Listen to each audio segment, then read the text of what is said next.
Well, we're going to start with the past and just how much Jurassic Park means so much to so many people. And this movie recaptures so much of that spirit and the joy and the wonder and the thrills of the first movie.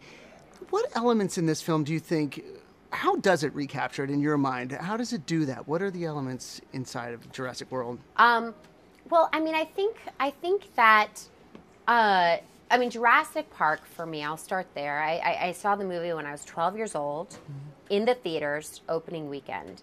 And I was super interested in movies and storytelling and cinema. I was kind of one of those, I was a young, sort of dorky cinephile. And for the movies, at least, that my parents would let me watch. And I remember seeing that film, and it was almost like an aspiring painter seeing the Sistine Chapel for the first time. You know, it was an unbelievable feat of masterful storytelling and breakthrough technology, and kind of the combination of that and what got created is a movie that's ultimately cinematic history, Jurassic Park. And so with this movie, with Jurassic World, I mean, it's been 22 years since the first film, and I think what's so cool about it is it's the wish fulfillment. You know, it's John Hammond's dream come to life. It's a fully operational theme park.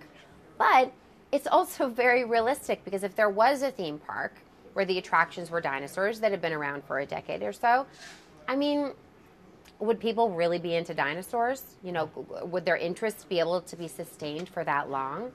And so the premise of this story is that in order to keep visitors coming to the island and coming to the park, we need to create a dinosaur that's going to capture their imaginations and get them to come and buy tickets again. So I think what's so cool about Jurassic World and what is so in the spirit of the original film is the plausibility of the circumstances, and yet it is kind of this, like, really in its essence, this very faithful what if sci-fi journey. And there's big dinosaurs, so that's cool too. Big dinosaurs.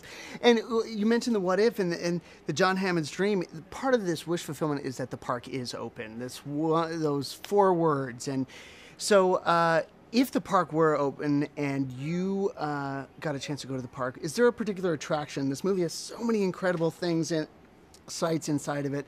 Is there an attraction that you would want to visit? Okay, so I have 2 answers for that. So one, if there was a real dinosaur park that opened, I would never get anywhere near it, because I've seen the movies, so I know what happens if you go to a dinosaur park. That being said, if we're just imagining, I think definitely the exhibit that I would want to see the most would be the petting zoo. My son actually got to be an extra in the petting zoo scene, and he got to hug the neck of a baby dinosaur, and that was awesome.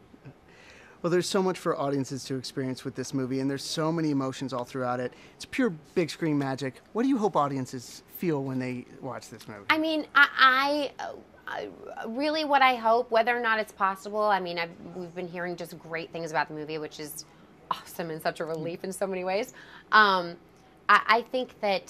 I think that what I want is for people to experience what I experienced when I went to the theaters and saw Jurassic Park. I mean, I want for people to take their families and their friends and meet up and go see Jurassic World on 3D or on IMAX and have a blast and go on a ride and have a really memorable experience together. I mean, that's what it comes down to. It's good story, well told, and hopefully creating in the process a memory. So, that's what I want.